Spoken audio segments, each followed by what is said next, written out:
how to create and use my 7-step do-it-yourself homeschool planner, which is unique, and I had never dreamed how popular it would become when I set out the system years ago. I'm so excited to tell you about it. This video probably is late coming. No, not probably, it is. I really should have created a video about how I made this unique and wildly popular homeschool planner years ago. But it was a toss-up after I created my YouTube channel between trekking the Amazon rainforest and keep on talking about what I was doing during my homeschool. So you know what choice I made when I created my YouTube channel. First, let me tell you a little bit about myself. My name is Tina Robertson. I've homeschooled about 25 years. I have 3 homeschooled grads. I'm still mentoring Mr. Munchkin, who's about 1st grade or kindergarten. I think I'm having more fun than he is because I love mentoring these younger grades. It's so much fun. My website is Tina's Dynamic Homeschool Plus. There's a lot of things that I share, passions that I love and ways I love to give to the homeschooling community. My 7-step do-it-yourself homeschool planner is one of them. Also, another love of mine is creating lap books, a hands-on tool. No, it's not just for kindergarten. I've used lap books all the way to high school with my kids. I have several free on my site, Tina's Dynamic Homeschool Plus. Unit studies. I'm passionate about unit studies, organization. And the other passion is I have a heart for new homeschoolers. I have a course for first-time homeschoolers. I'm from Texas. For about 10 years, I taught an in-person workshop where I met with homeschoolers once a month for a whole year. It was a 1-year program, and what I've done is I've put these self-paced videos online to help you. So I'm not new to the homeschool world. I'm not making this stuff up as I go along. The tips I have are tried, and they're true, and they work. That's the best part of them. My Facebook group is Homeschool Dynamics. My Facebook page is How to Homeschool Easy. My Pinterest, which I really love, is at Tina's Homeschool. And of course, right here on YouTube, give me a thumbs up. Click those bells and whistles or whatever it is you're supposed to do to get notification about my videos. I think it's the 3 dots if you're on a phone. And also, I do a lot of link love. So remember to open, show more when you're on the phone so you can see what links I share at the end of this video. But always, always, my website, my support, anything I do is always about you. That's just a little bit about me. So I want to talk some about the 7-step do-it-yourself homeschool planner and the reason why it's so unique, the reason why it's so popular, and the reason why there's not another one like it. There is not another one like it. So let me explain my idea behind it. And also what I'm going to do is I'm going to show you pictures and show you how to use it, because that's the way I roll, visual. So I'll talk a little bit about it here, and then I'll jump right into showing some pictures and explain the different parts about the 7-step homeschool planner. Now, the 7 steps, let me go back over those because actually I added an 8th step later. But the 7 steps, let me explain what they are. Okay, the first step, because this is a do-it-yourself homeschool planner. And when I mean do-it-yourself, that means do-it-yourself. That means every part that you need for your planner, I have on my site. When it's do-it-yourself, I don't mean you're going to have to get out the nail and the hammer and the boards and do it. I make it a lot easier for you than that. So first, you have to understand the parts to a planner. And this took me quite a few years to get down and streamline what are the parts for a planner. What do we all need, regardless of whether we have high school kids, younger kids, special needs kids. What are the parts to a planner, to a homeschool planner that we actually need? Well, here are the 7 steps. Step 1, you choose a pretty front and a pretty back cover. Yes, I have those free on my site under step 1. And I'm always adding options because I love color, I love beautiful things, and I share with you what I love. I don't try to create something that's ugly. I don't have any better way to say it. Or that's a cutesy or something. I'm not a cutesy person. I love color. I don't like things that are matchy-matchy. I like to be all over the place. I like to do my homeschool kind of wild. I like my planner that way. I want it unique. That's what makes it unique because there's several different front and back covers that you can choose from. And you'll notice how unique the front and back covers are. My back covers, some of them I have quotes on them, homeschool quotes. And you can absolutely put anything you want to on your back cover. I just know that's a way of keeping me inspired throughout the year. Okay, the second part, step 2, is to choose a calendar. I also call my 2-page per month calendars appointment keepers. But here's the one thing on the step 2 that really sets my planner apart from all the others, and that is I have 3 separate calendars that I prepare each year. 3. Because there's no way you can put everything you need on one type of calendar. And the 3 types of calendars I have, and I'll show you pictures of them too in case this sounds like blah, blah, blah, because I know you need pictures. But one is like a reference calendar. We just need to quickly look at it. We're sitting there planning. We have our planner open. I print 2 or 3 of these, one on the front, the middle, maybe the back of my planner. It's just reference. In other words, what day of the week does this date fall on? How many months or days of the week in this month? When you can't remember, you can't do the poem to remember how many days are in each month, like myself. So I have these calendars spread in the middle, the back, and the front of my lesson planner. Okay, the second type of calendar I have, which is very unique, is a way for you to track your weeks and days of homeschooling. You need one of those and the planner each year. And then the third type of calendar I have is the 2-page spread that's big where you can write your appointments on, and you really just want one of those because you want one spot to go where you can jot down field trips or what you have coming up. So that's what makes this section real unique, that I have 3 types of calendars on my page or my step 2. Also, while I'm right here, I don't want to confuse you, but each one of these steps is not necessarily one page on my site. It's a huge planner. I have hundreds of free pages. Some of the steps have 2 or 3 pages with each of the steps, but I guide you through it. I take you through it so you don't get overwhelmed. Okay, the next step that every planner needs are goals and objectives. We can't really track progress in homeschool if we don't know our goals or objectives. And I have goal pages that are specific or as general as you want them to be. All right, step 4 is the lesson planning pages, homeschool lesson planning pages. This is the biggest part of any lesson planner, the biggest part. But the beauty, again, of my planner is that you're not just buying one download or downloading one planner that just has high school pages or something for middle school or something for pre-K. You can mix and match the lesson planning pages to suit your children. That's why you want to create one every year. That's what makes it so unique, is that it bends and it changes to what your needs are each year. So the lesson planning pages are the biggest part of the planner. And then the 5th step is about choosing unique forms just for you. Again, this goes back to whatever ages your children are. You certainly don't want pre-K pages in there if you're doing something with high school, or if you're at high school or middle school, you want those planning pages. You need to track a little bit better, so you need to add some of those.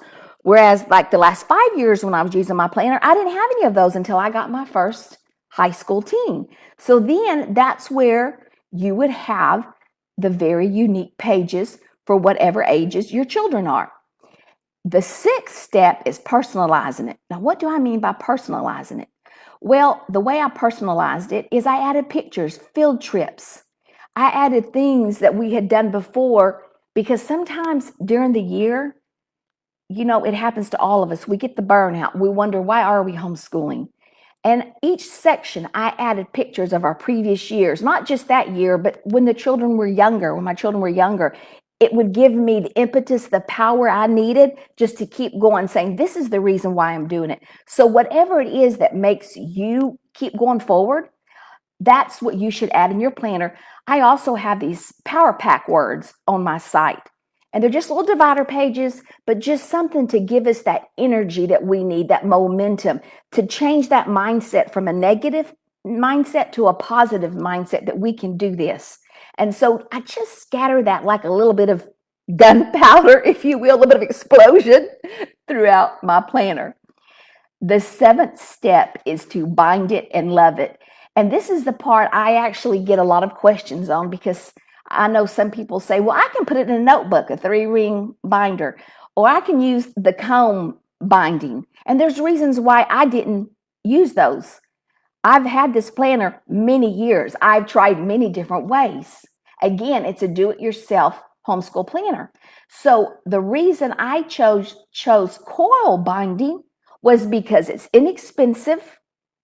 You don't have to have a hard cover or purchase the hard or back cover. It's right there. You download it on and put it on cardstock. And the most important reason is that your planner lays flat. When you're writing, you don't need those ring binders in the middle, and you actually use it. And I fold mine back when I'm writing. Another thing I do is I take my planner with me wherever I'm going, whether it's library, whether it's field trips, whether it's to meet up with other moms. My planner goes with me. And I've gotten a lot of compliments through the years on my planner. But that's because not only is it beautiful, but it is a workhorse. It is a tool. So it's important what you use to bind it with, that you don't have it too bulky, and that you don't use the wrong type of binding. Coil binding is the kind I've used, clear. Every office supply place has it. You take it down there to them. I print all mine at home. I take it to them. I hand it to them. I say, I just need it to be coil bound. And then I ask them how much, and that's it. Here's the other thing too. Keep this in mind. If you don't even like it for the whole year, you can also just create it for half a year. I've done that a lot of times. I've only printed it and did it for half a year just to get up and going. And then halfway through the year, I went ahead and did a second planner. You can do that too. So you can decide. Let me share some of these features before I hop in and start showing you some pictures about it. Something else I want to talk about. It is a daily planner. There is a reason why it's a daily planner. I have used weekly planners. I'm not impressed. I am not impressed. Why? Because there's not enough room to write. And I want the room. Even if I just have a few things to say, that's okay. I don't mind that. But a lot of times I have a lot to write down. I want the room. Now, I do have weekly glance, and I do have weekly pages as well on that 7-step do-it-yourself homeschool planner that you can put at the beginning of the week. And if you say, I want an overview, that's fine. Do that overview. But the daily planner is the nuts and the bolts. That is the nitty-gritty part of lesson planning, and you need more room than just a little bitty tiny box. So the daily planner is a 2-page spread. 2 pages. For one day. So, and it's designed to be printed on both sides. I even explained that, how to print on both sides. But here's another beauty, another strength of my planner. And that is that the pages are undated. The pages are undated. I had somebody email me once and say, well, that's great and dandy, but I homeschool from Tuesday to Saturday.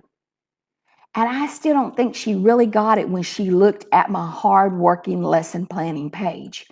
All it has is a number. It has the word number for the number of the lesson, and then the little lines to separate the date, and then it has the subjects on the 2-page spread. Now, think about that for a minute, because I want to bring my strengths of organization and how I'm not going to bend to something that's not working for my family, which is what a lot of homeschool planners, any teacher planners do. They're so clunky and they're not unique, and I can't design them specifically, exactly, perfectly for my family. But this planner works. Now, it has numbers, so you decide what lesson plan you're on. Is that number 1, number 2? It has the date. If you want to start on Saturday and that's lesson number 1, then it's 1 and you start on Saturday. That's it. That's it. It's not dated. It doesn't have Monday through Friday. It just has a number for the lesson and you fill the date in. There's a lot of reasons that works, because let me tell you what, the first lesson planner I did, it didn't work 10 years ago, was I filled out all the dates. Crazy, because I was idealistic. I thought this is going to work, and it doesn't work. And you know what a planner like that does? It ends up making you think you're behind, and you're not behind. A tool should adjust to life, not the other way around. You shouldn't try to use something clunky that doesn't fit your lifestyle and make you feel stressed. It has the number and it has a date. So say your lesson number 1 was on Saturday. Okay? Lesson number 2, you fill in the date for Monday. There's no behind. You just see you've done lessons 1 through 20 during this time. Forward progress. It's beautiful when they're not numbered. You number them. You number them to your lifestyle. You number them to your journey. And the other thing too, it's used for multiple ages. I'll show you when we get into the lesson planning pages how you can divide it up. I created it with 3 kids in mind, but you certainly can add more than that, and I'll show you how to do that when we jump into the planner. But the point I'm making is that you don't want to take a planner that doesn't fit your family and try to abide by it. That was the reason. That was my passion for creating it. That's why it's so popular, because along every step, there's flexibility. You decide. That's why it's unique, because at the end of creating it and you printing it, you have a tool that's unlike any other year. Every year will look different. Every year will look different because your kids change, your lifestyle changes, so should your planner. Why are you using the same planner you had last year? Unless nothing's really changed in your circumstance. That is why on the calendar section, I create dated calendars. It doesn't mean you're unorganized. It's just the opposite. An organized person doesn't bend to a clunky system. They create a simple system that works just for them. That's what I want you to be. Organized. I want you to use a system that's just good for you. Okay, let me hop into telling you how to use it and show you the pictures so that you can understand and you can use this tool for your family.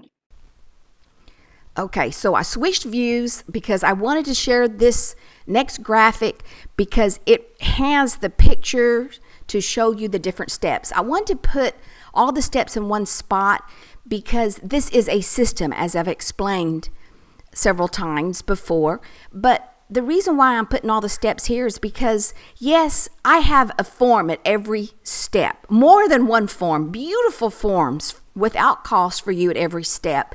But the other reason is I want to help you to be organized because I want your planner to be uniquely yours. And when you see the system, then there may be other pages that you want to put in certain spots and certain steps. And so when you see the overview of what is a good, hard working tool, like my 7-step do-it-yourself homeschool planner, then you can add in other ones that you want to add. Okay, so moving on then to this next picture, I just had to show you real quickly. I never dreamed that I'd be sharing these pictures, but one year I lined up about 6 of my planners and just took a picture of them because I was so proud of them and how I used them and tweaked them throughout the years. And you can see many of them here. And this is where my passion grew because not only was it for my kids, but then I started sharing the 7-step do-it-yourself planner online. And then on step 1, I just have a few of the front covers. And again, these are without cost that are on my page. I think right now I'm up to maybe 20 options. I can't remember. I have to look back over there. But I just wanted you to see a few of the options for the free covers that I have over for step 1. And then also when you're here at the step 1 where you choose a pretty front cover and the back cover, here's a few options of the ones I have on the right side here. You see some of the ones I have on the left. You see where I had it actually printed and put on the back of my planner. I have another piece of cardstock on the back, which you don't have to do that. You can actually just make your front and back cover from cardstock. And also I had mine laminated. These are other things that you can do. And the reason I had them laminated was for durability. It gave it some strength, if you will, so it's just not all flabby when I'm trying to use it. So that was the other reason. But again, a few of the quotes that I have over there on my site. Now, the step 2 is the one that really differentiates my planner from a lot of the ones like I've talked about before. So on the step 2, I have 3 types of calendars. Now, one of the calendars is offered on step 5. It's the two page per month printable calendar. But these are the 3 types of calendars, if you will, and they're not really, I use the word calendar loosely because they all serve very different purposes. The first calendar, the number 1 there, is for tracking. I have a very unique planning schedule. It really needs a video all to itself, which I will be sharing that in another video about showing you how to track your weeks and the days. And so I create an academic one. I call it academic one because it begins in like June or July and goes for the whole year. And I also create physical year one. So you have 2 options as well as several color choices for 1, 2, and 3. And I create these every year. Of course, if you're following me and you're one of my followers, which I appreciate your loyalty on my site, you always get first when it comes out. And then I put these on my site at each step. So 2 of these calendars will be at step 2 and 1 will be at step 5A. The second calendar is a reference calendar. I talked about this earlier. I put one in the middle, a couple toward the end, and this is just to flip over and see what day falls on which day of the week or how many weeks are in that month. And it really is just what it is, reference. Whereas the planning or the schedule one, you actually highlight which weeks you want off and which weeks you're going to be schooling. And then there's a key down at the bottom of the number 1, the tracking one as well. Now you see for 1 and 2, there's no room to put any appointments. And that's why I create these beautiful 2-page per month, sometimes called appointment keepers. I switch back and forth between those 2 terms here on that number 3. And again, I have them for the physical year, January to December. And then also I have them for the academic year where they go June and go for the whole 12 months. Both of them have, the academic one begins at June, and it, like I was explaining, it is for 12 months. Okay, moving along.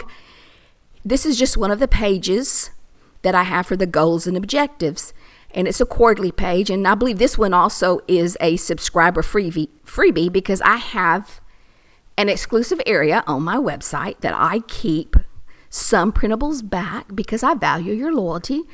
And they're in the exclusive library for when you sign up. And this is one of them. I think I have like 4 color choices. But you see, I have you planning quarterly here. And then also, there's objectives at a glance. There's goals for the year. I have different ways that you can plan, depending if you want to loosely plan or if you want some very definite objectives. So that's what you put in this section. In addition, at each of the sections, I also give you recommendations on what else you want to put in this area. Now, for me, I added a scope and sequence when I was new to homeschooling and really didn't know how to gauge learning. I wanted a framework. It didn't mean I was going to have my kids step to this scope and sequence. But for goodness sakes, I needed a way to be able to see what they were learning. So I would add a scope and sequence at this section so I could kind of see what kids this age were learning. It was just a reference. And so I have some links on my page for you to look at for this step 3. Okay, moving on now to step 4, which I said is the biggest part of your planner. And remember, also, before I forget, I want to say right here too, you're printing these pages as you go along, and you're printing front and back. That way it's not such a thick planner, and you're using regular paper. No, not cardstock. Otherwise, this would be a really thick and bulky planner. Just regular paper. save your cardstock to maybe the front page and maybe the back if you want it. And some years I didn't do that. I just would have a regular quote page or a regular title page, and I would have that be laminated. And that gave it the thickness or stability that I needed to carry it around. Okay, let me talk about this first lesson plan that I shared, lesson planning page that I shared. This was what I call my original. And this is when I figured out that it doesn't have to be dated. That's what is the problem about so many planners, is that they're dated and you feel like you have to keep up or do something on that day or show something. And so what I did on my original is I went through, and this is just one page, one side. And my kids were younger then. I didn't need a whole lot of room to write. So lesson plan 1 then would be on the left side. Lesson plan 2 would be on the right side. And as I was explaining earlier, lesson plan 1, you fill in the date. And if you don't do lesson plan 2, say if you did lesson plan 1 on Wednesday, lesson plan 2 was on Saturday. That's why this page is so beautiful, because it's not just a small area for Saturday and Sunday like a lot of planners do. They don't leave much room when actually you're maybe counting credits on the weekend or doing learning activities on the weekend and having off during the week. So it's not numbered Monday through Sunday. It's just lesson plan 1, and you put the date there. And the reason I have the lesson plan 1 is to help you also be organized, because a general rule of thumb is that there is anywhere from 160 to 180 days in a school year. And this way you can actually see, say if you do 20 or 40 or 60 lesson plans, where you were at during the year.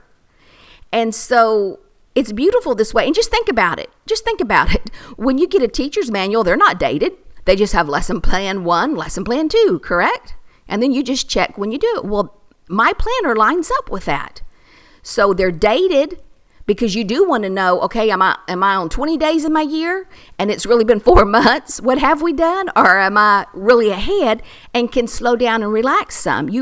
This way, when my lesson plans were numbered, I could really see how much we were actually doing each year. The next thing I want to point out about this page that I help you is you notice the skill subjects are at top, which are math and language arts. Not only that, but I divide the language arts into 4 major components. There's a few more components to language arts, but of course, my forms are not a bunch of blank, useless pages. I use what I know to help you to see, okay, these are the foundational subjects. These are what we call the 3 R's. And then at the bottom, I have an area for the content subjects: history, science, Bible, geography, art, foreign language, and other things that you want to do. The top is, okay, this is where we want to get done for the day, especially kids that are younger. They need consistency on working on the skill subjects. And then you see where I drew the orange line on number 2. And that is where I would divide it for more than one child, especially when they're young. And then the area there on the left is to write their name. But I just wanted to point out the different parts of it so you could see. Now, this next graphic I shared now from that one original. I have numerous lesson planning pages offered on my site. Now, these lesson planning pages are an upgrade, which is what makes my planner so unique, is that you can upgrade at every step if you want to. I have upgrades.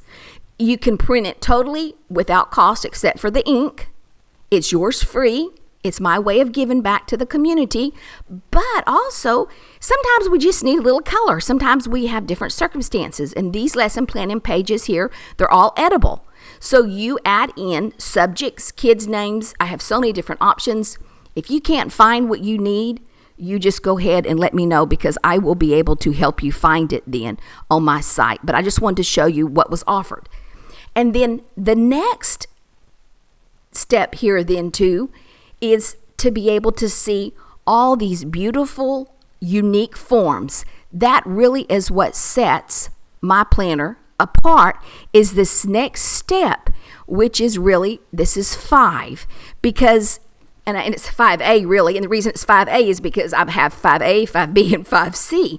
But you can see some of the forms that I prepared: attendance, year-round schedule, a mission statement, required courses for graduation, journal, reading logs.